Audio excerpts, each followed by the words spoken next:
माननीय पूर्व मुख्यमंत्री विपक्ष के नेता श्रीमान भूपेंद्र सिंह जी ने कबीर जयंती का समारोह किया, लेकिन दुर्भाग्य की बात है कि कबीरपंथी बहुत कम थे, दूसरे लोग बहुत ज़्यादा थे। और उन्होंने जो घोषणाएं की हैं, 6,000 रुपये पेंशन, मेरे पास रिकॉर्ड है, मैं आपको दिखा सकता हूँ।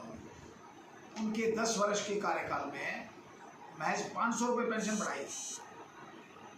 अब ये 10 वर्ष के कार्यकाल में 500 रुपये पेंशन बढ़ा रहे हैं और अब 3,000 से 2,700 से एकदम से 6,000 रुपये पेंशन करेंगे। तो झूठ बोलने की भी एक हद होती है। और उन्होंने घोषणाएं की हैं। मैं पूछ रहा हूँ, क्या कांग्रेस आला कमान से उन्होंने स्वीकृति ली है? क्या हरियाणा कांग्रेस के जो आला नेता हैं, क्या उनसे स्वीकृति ली है? किस आधार पे वो घोषणाएं कर रहे हैं?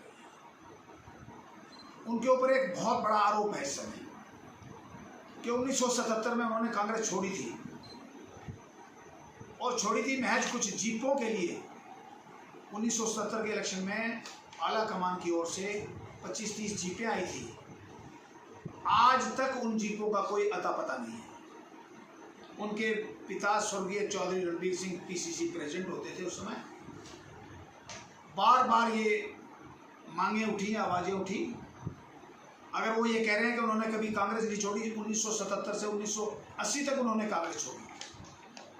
और रिकॉर्ड की बात मैं ये बताता हूँ कि चौधरी चरण सिंह के हेलीकॉप्टर में उनके पिताजी चौधरी रणबीर सिंह जी रोहतक आए थे, और वो चौधरी देवीलाल की पार्टी से रोहतक से लोकसभा का चुनाव लड़ना चाहते थे, लेकिन चौधरी देवीलाल ने मना कर दिया, चौधरी चरण सिंह को भी मना कर दिया। तो वो लोग जो अपनी वफाई दिखा रहे हैं कांग्रेस के प्रति के वो हमेशा वफादार रहे हैं।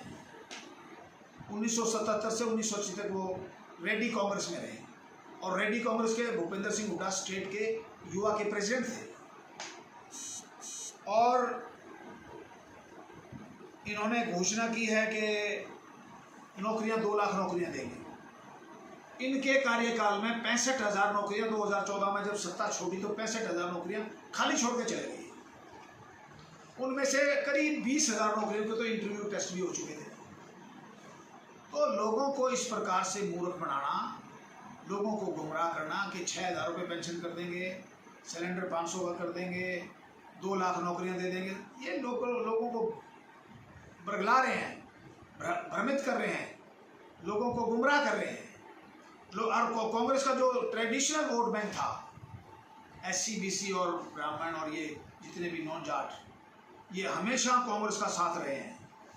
पहली बार 2014 में ये कांग्रेस से दूर हुई, और उसका टोटल भूपेंद्र सिंह हुड्डा को जाता है, क्योंकि भूपेंद्र सिंह हुड्डा की गलत नीतियों की वजह से कांग्रेस का जो ट्रेडिशनल वोट बैंक था वो भारतीय जनता पार्टी में चला गया। जो कांग्रेस का भट्ठा बिठाने वाला है वो भूपेंद्र सिंह हुड्डा है और उसका बेटा है। आज वो लोगों को, दलितों को भी बरगला रहे हैं, सम्मेलन कर रहे हैं। अरे सम्मेलन तो कर रहे हो, कितनी हाजिरी थी उनकी, मंच पे तो नजर आ रहे थे, लेकिन सामने ग्राउंड में कुछ भी नहीं थे। बाकी लोगों ने आके वो उनका पूरा ग्राउंड भरा है। और इन्होंने पार्टी के आला लीडरों को क्यों नहीं बुलाया? कुमारी शैलजा को क्यों नहीं बुलाया? रणदीप सुरजेवाला को क्यों नहीं बुलाया? किरण चौधरी को क्यों नहीं बुलाया? कैप्टन अजय सिंह को क्यों नहीं बुलाया? तो ये जो कुछ ड्रामा कर रहे हैं, ये पार्टी को कमज़ोर कर रहे हैं, और आला कमान को इसका संज्ञान लेना चाहिए और इनके खिलाफ कार्रवाई करनी चाहिए। मेरा आरोप जीपों के बारे में साफ है कि आज तक उन जीपों का ये नहीं पता कांग्रेस पार्टी की जीपें थी, कहाँ गई, किसके खाते में चली गई। मुझे पता लगा है, सुनने में आया कि स्वर्गीय शमशेर सिंह जी सुरजेवाला ने जींद में FIR भी दर्ज कराई थी उन जीपों की, वो कहाँ गई जीप। आज ये ईमानदार बने फिरते हैं, ये बताए ना कि ये कहाँ क्या क्या हुआ है। अब भाई जो आप पूछना चाहेंगे सब पूछ सकते हैं। मंशा क्या है इसके पीछे? भूपेंद्र हुड्डा की क्या मंशा? जीपे गायब कर दी, कांग्रेस छोड़ना, वफादारी दिखाना, पार्टी के साथ इस तरह के।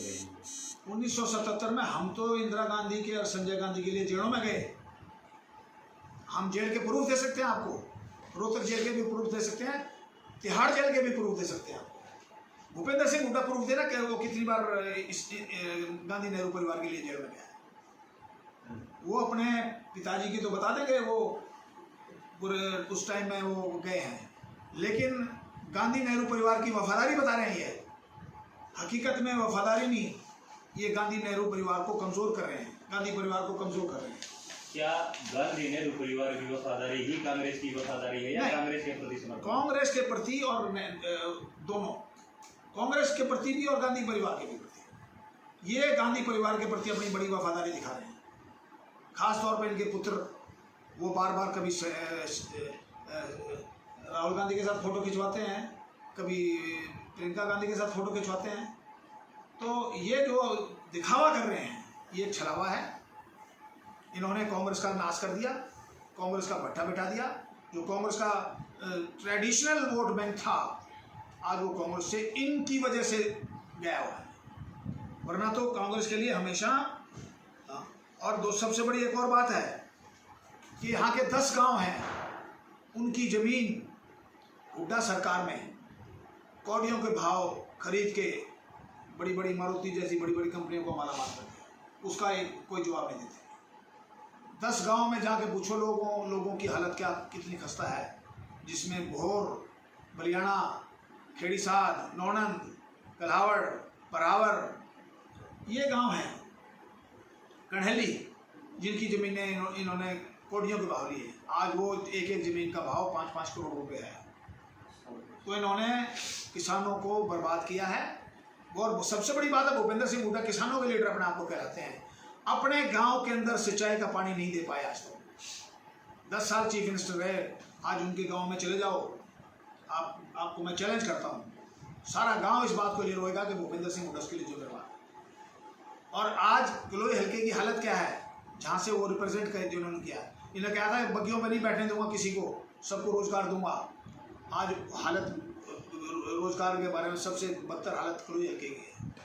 लोगों को झूठ बोला गया, लोगों को झूठे वायदे किए गए। पिता पुत्र ने लोगों को झूठे वायदे करके इलेक्शन लड़ा है हमेशा।